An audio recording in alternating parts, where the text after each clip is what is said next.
आजच डाउनलोड करा आणि तुमच्या आवडत्या मालिकांचा आनंद लुटा। तो जगन्नाथ जिथे कुठे असेल त्याला आताच्या आता इथे अटक करा। समाजात अंधश्रद्धा पसरवणाऱ्या त्या जगन्नाथला शिक्षा व्हायलाच हवी। व्हायलाच हवी, व्हायलाच हवी। जगन्नाथ रावांना अटक व्हायलाच हवी, व्हायलाच हवी, व्हायलाच हवी। जगन्नाथ रावांना अटक व्हायलाच हवी। पण का व्हायला हवी, कशासाठी व्हायला हवी, कारण काय ते कळायला नको। होम हवन करून कोणाचाही जीव वाचवला जाऊ शकत नाही। तुम्ही त्या मुलीला खोटी आस दाखवत आहात। ही अंधश्रद्धा आहे आणि हे आम्हाला मान्य नाही। अरे बापरे, कोणाचा तरी जीव धोक्यात आहे आणि होम हवन करून मी तो वाचवतोय, हे तुम्हाला कसं कळलं? बरं तुम्हाला कळलं तर ज्याचा जीव धोक्यात आहे तुम्ही तिकडे का नाही गेला? तिकडे पोलीस स्टेशन मध्ये काय करताय? हा, ते मला काय सांगू नका। तुम्ही लोकांना फसवत आहात, भविष्य सांगून त्यांच्याकडनं पैसे उकळत आहात। याला आमचा विरोध आहे आणि कायद्याने त्या गोष्टीला बंदी सुद्धा आहे।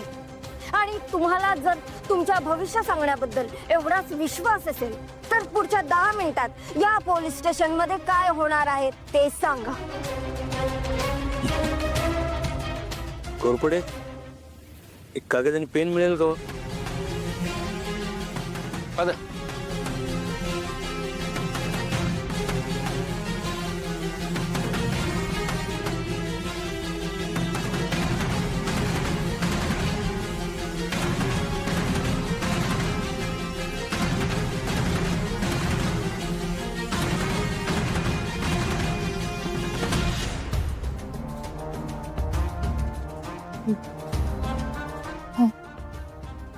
Aishwarya, I am very sorry. तुला माहिती आहे मी सारंगच्या बाबतीत खूप सेन्सिटिव्ह आहे। मी तुझ्यावर संशय घेतला। I am really very sorry. Maugham please तुम्ही सॉरी नका म्हणून। ॲक्च्युली ही गोष्ट मला खूप जास्त हर्ट झाली। मी सिरियसली घर सोडून जाणार होते। नाही ऐश्वर्या, तुला माझी शपथ आहे, यापुढे असा विचार सुद्धा कधी मनात आणायचा नाही। मला कळतंय तुझा त्या पोरीवर राग आहे ना, माझा सुद्धा आहे। पण come on, let's play it fair. आपली लढाई आहे पण ती तत्वांची आहे। त्यात इगो आड यायला नको। शत्रुत्व करावं पण कुणाच्या जीवावर बेतेल असं नको। नाती तुटतील असं नको, बरोबर ना? आपलं हे कुटुंब आहे, घर आहे आपलं, आणि घर म्हटल्यावरती भांड्याला भांड लागणारच, वादविवाद होणार। सगळे दिवस सारखे नसतात, पण म्हणून एकमेकांवर सतत कुरघोड्या करत राहायच्या मला नाही पटत। आणि मला असं वाटतं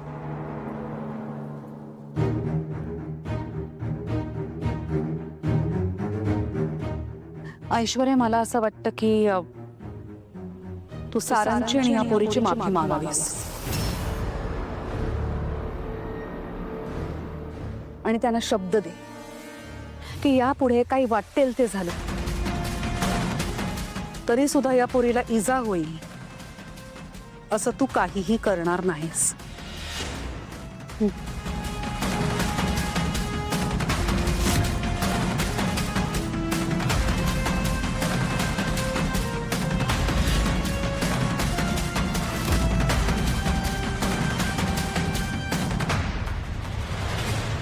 वहिनी हात हातात घेऊन नाही चालणार।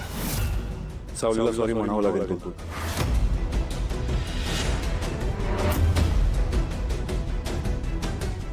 माझ्या जेस्चरने नाही वाटत आहे का तुला सारंग?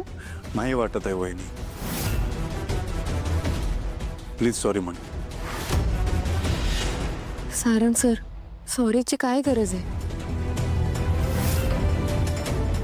वहिनी सॉरी म्हण प्लीज।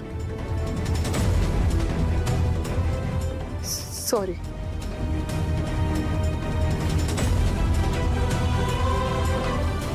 गुड गुड,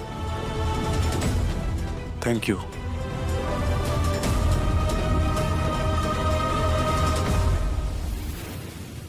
चला विषय संपला. नाही तर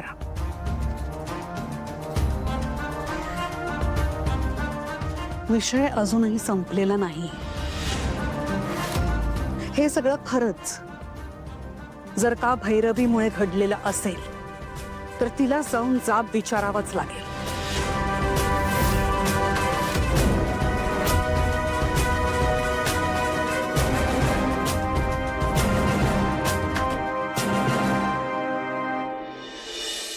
तारा, मी तुझ्या मॉमचं नाव घेतलं म्हणून तुला राग आला?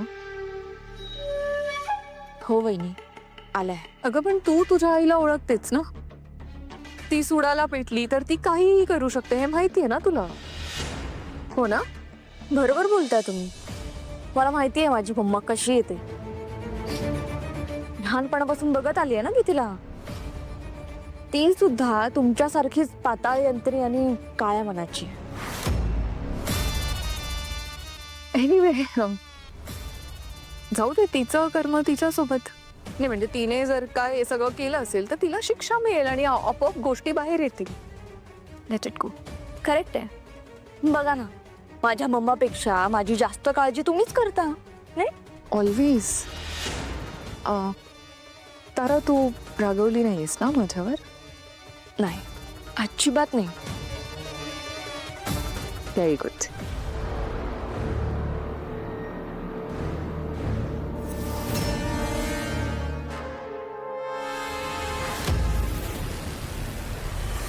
आपलं शुभ नाव कळेल का?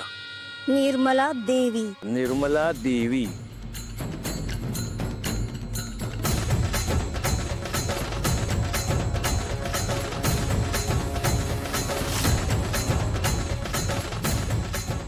तुमची आणि माझी ही पहिलीच भेट नाही का? हो त्यामुळे तुमच्याबद्दल मला काही माहीत असणं याची शक्यता शून्य. बरोबर? हो. बालपण खडतर. जे वयाच्या 10व्या वर्षी आई वडिलांपासून ताटातूड झाले. बरोबर का? बालपणी शनीची महादशा, त्यामुळे गरिबी, खाण्याची भ्रांत.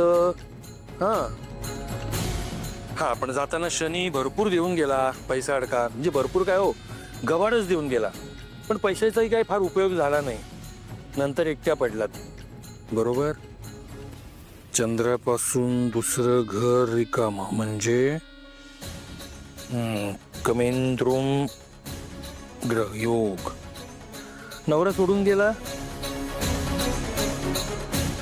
संतती सुखही फार विशेष नाही. म्हणजे लेख आहे आस्तिक, पण तिचं तुमचं काही जमत नाही. आणि अजून सांगायचं झालं तर कम्युनिकेशन एकदम जोरदार.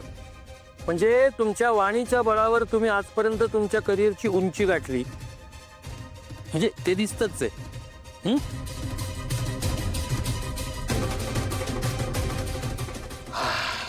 हा सगळा माझा भूतकाळ झाला. पुढच्या 10 मिनिटाचं भविष्य सांगा.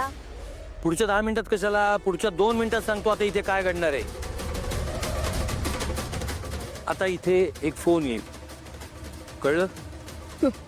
आणि त्याच्या दुसऱ्या मिनिटाला माझ्या हातकड्या काढल्या जातील आणि मला इथून मुक्त केलं जाईल.